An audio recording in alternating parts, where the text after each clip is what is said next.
My ex-girlfriend left me a note that said, "I hope you find the help you need, but I cannot be the one to save you anymore." Within 4 hours, I had convinced my mother, two friends, and a coworker that Morgan had abandoned me during the hardest time of my life. Within a week, Morgan was getting messages from mutual friends asking why she gave up on me. That is how good I am at playing the victim. The first rule is simple. Arrive wounded. Not physically, of course, that is too obvious.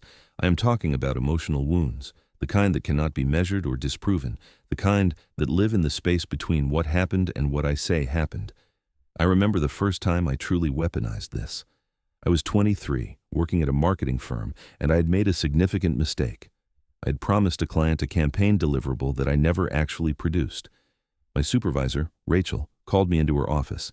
I could see it in her eyes. She was preparing to reprimand me, maybe even put me on a performance improvement plan. I felt that familiar tightness in my chest, not guilt, never guilt, fear. Fear of being seen as less than.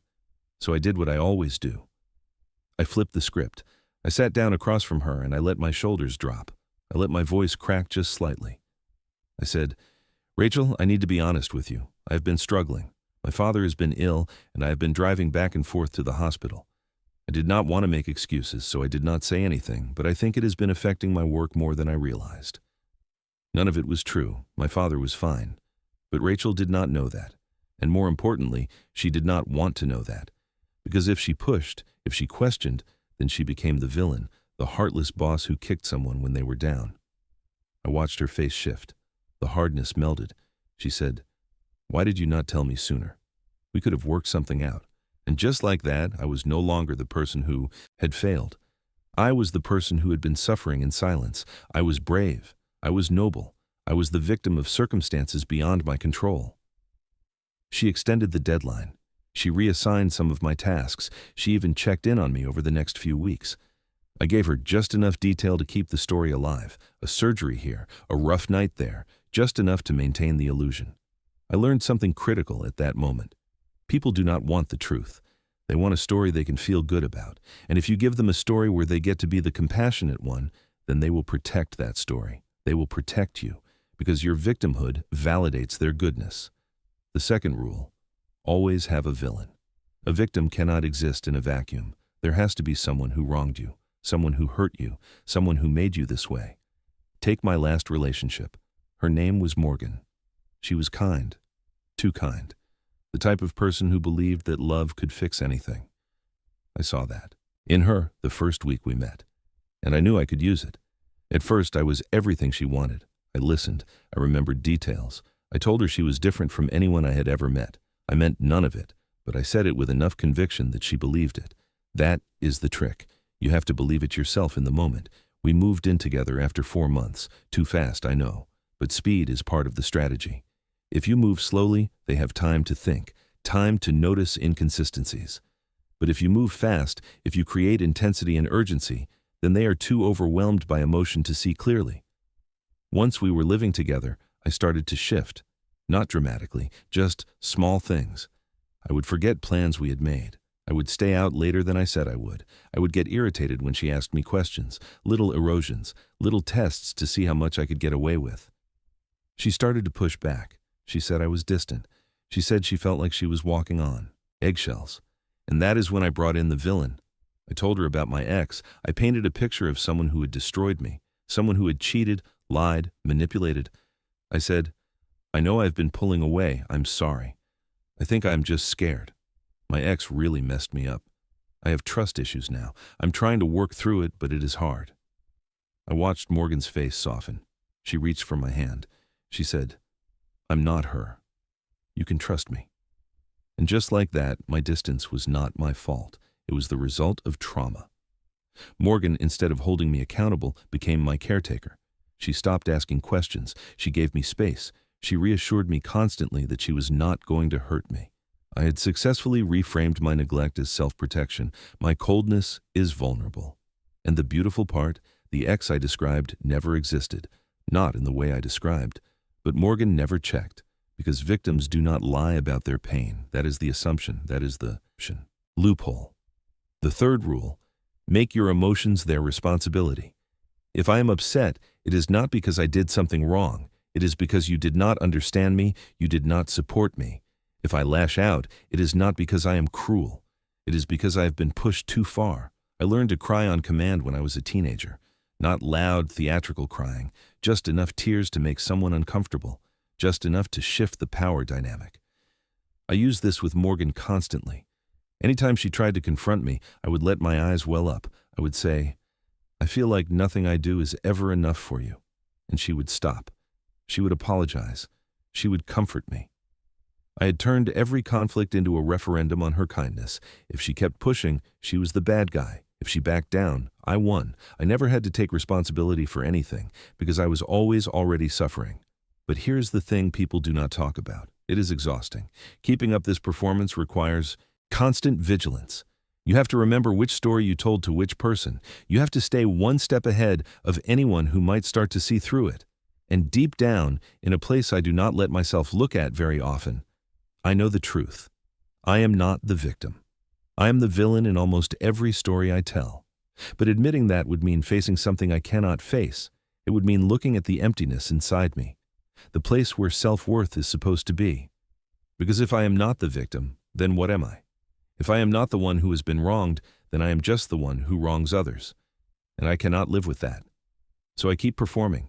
I keep rewriting history. I keep finding new villains, new audiences, new people who will look at me and see someone worth saving.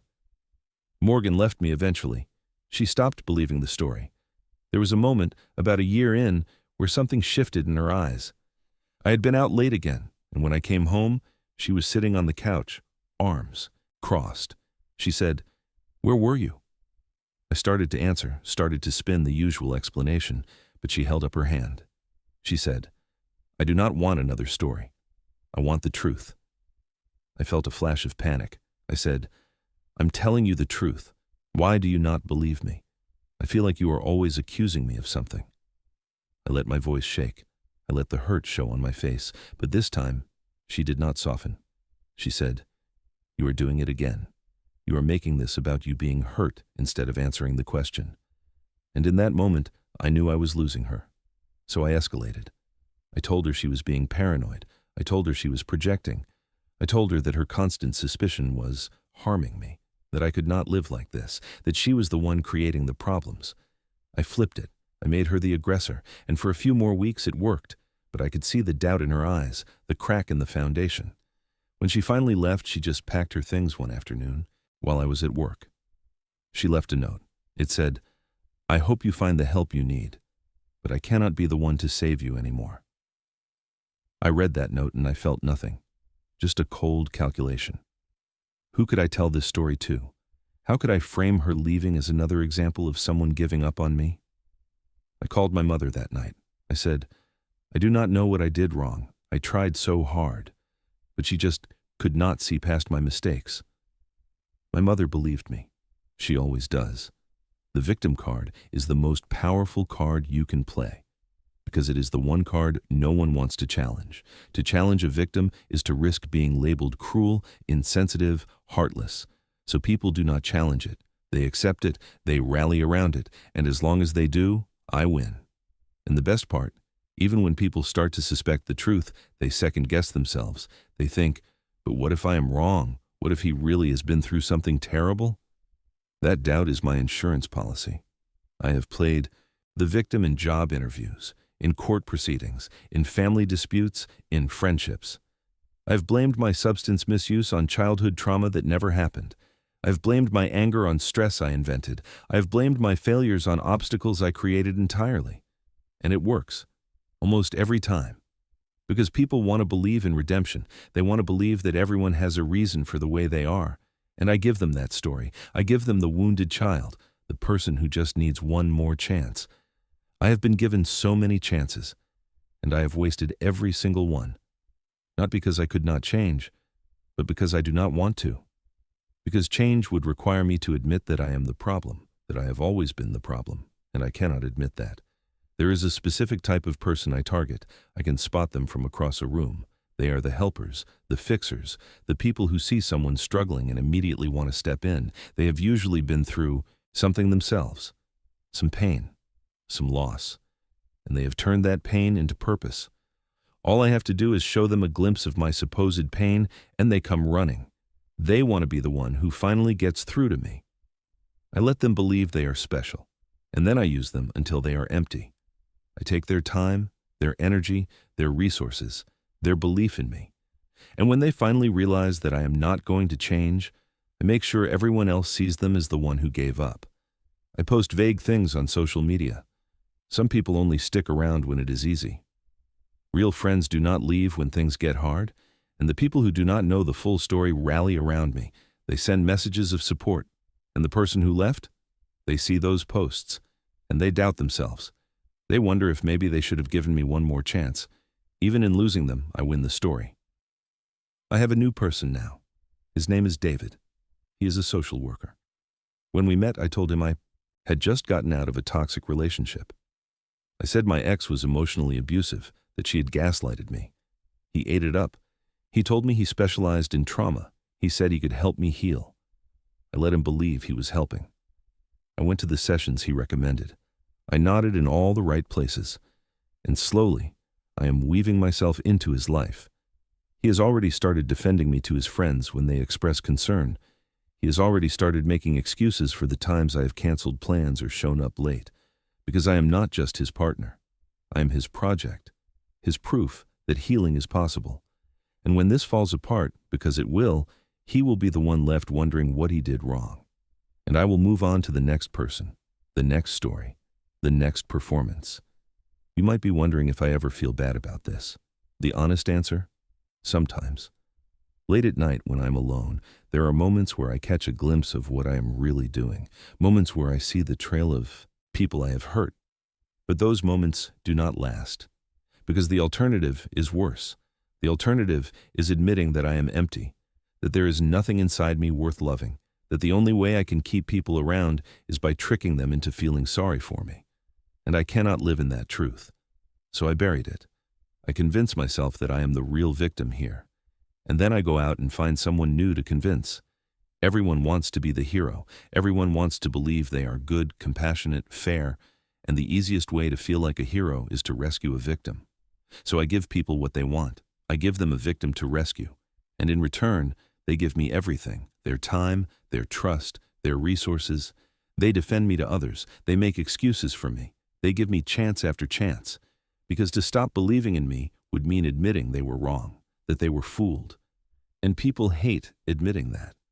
There is a specific phrase I use when someone starts to pull away. I say, I know I am not easy to love, but I am trying. I am really trying. It is perfect, because it acknowledges their frustration while reframing my behavior as a heroic struggle. I am not failing. I am trying. And if they walk away, they are the one giving up on someone who is trying. I have used this phrase with partners, friends, family members, and employers. It almost always works. I will go to one therapy session. I will apologize once. I will make one small change. And then I will point to that as proof that I am committed to growth. Never mind that I will undo that change within a week. All that matters is that I created the appearance of trying. And for most people, that is enough. I have been fired from 3 jobs using the victim story. The first time, I told everyone my manager had unrealistic expectations and refused to accommodate my mental health struggles. I framed it as workplace discrimination. The company settled with me quietly. The second time, I told everyone it was a conspiracy, that there was a clique who had worked together to push me out.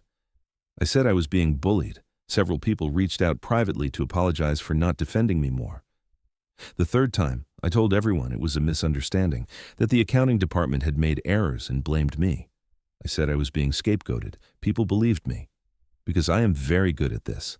The thing about being a professional victim is that you can never let the mask slip. You have to be consistent. You have to remember every detail of every story you have told. It is a full-time job, but it is worth it, because the alternative is accountability. The alternative is facing the consequences of my actions. And I have spent my entire life avoiding consequences. I know what you are thinking. You are thinking this cannot be real. No one is this calculated. But that is exactly what I am counting on. That is the brilliance of playing victim. It is so morally repugnant to fake victimhood that people assume no one would actually do it. So when someone presents as a victim, the default assumption is belief. and I exploit that every single day. There is one thing that terrifies me, though. It is the idea that I might encounter someone who has seen this before, someone who has been through this with someone like me and learned to recognize the patterns, someone who does not automatically believe the victim story, someone who asks questions, someone who trusts their instincts, someone who knows that real victims do not constantly weaponize their victimhood, that real victims do not use their pain as a shield to avoid accountability. Those people are my nightmare. Because they see through the performance, they do not get distracted by the tears or the trembling voice. They see the pattern. And once they see it, they cannot be manipulated. David is starting to ask questions, little ones, inconsistencies he has noticed.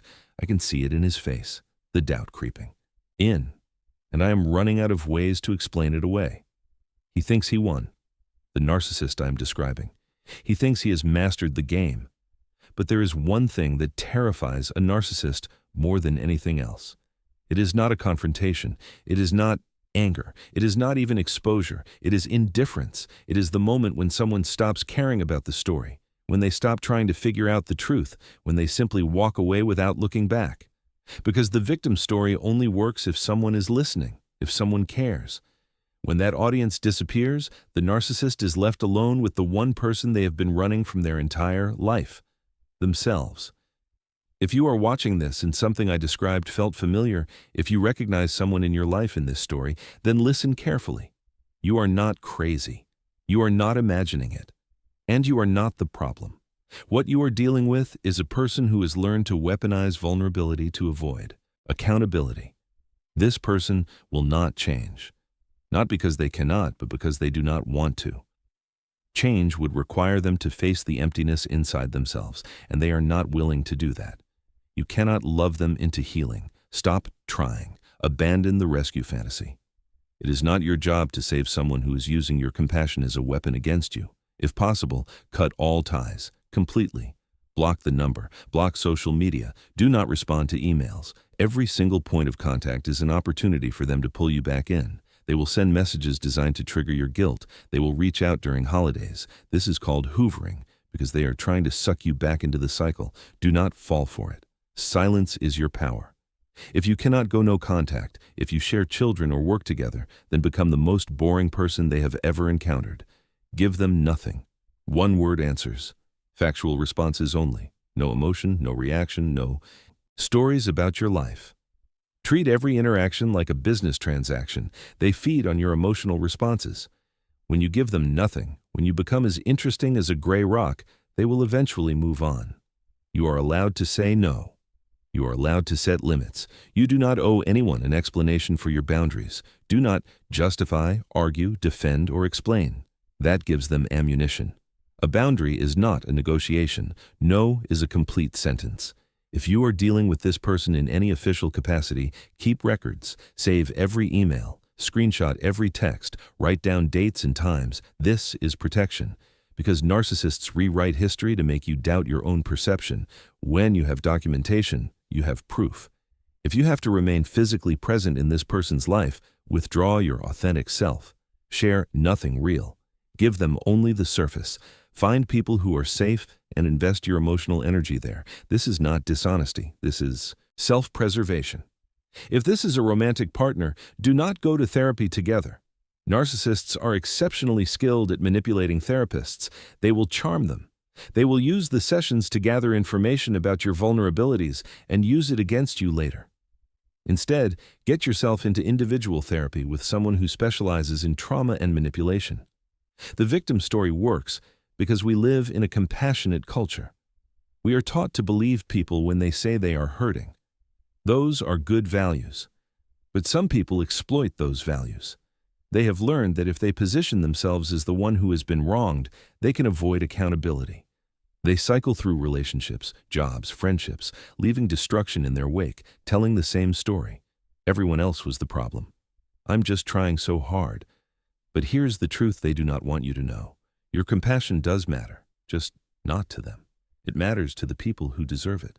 This person is not one of those people, and recognizing that is not cruelty. It is wisdom. You are allowed to walk away from someone who uses their pain as a weapon. You are allowed to stop being the hero in someone else's manufactured tragedy. And when you do, when you finally step out of the story they have been telling about you, something remarkable happens. You get your life back, your peace, your clarity. Because the moment you stop feeding their story, you start writing your own. And that is something they can never take from you. If you are sitting there right now feeling confused, feeling guilty, feeling like maybe you are the problem, let me tell you something. You are not the problem. You have been dealing with someone who has perfected the art of making good people doubt themselves. That is not your fault. But you do not have to play anymore. You can walk away. You can set boundaries. You can choose yourself. If this video helped you see something clearly for the first time, hit that subscribe button. Drop a like. Share this with someone who might need to hear it, because the more people who understand these patterns, the harder it becomes for manipulators to operate. You deserve relationships built on honesty. You deserve people who show up consistently. You deserve love that does not require you to constantly question your reality. Those people exist. Those relationships exist.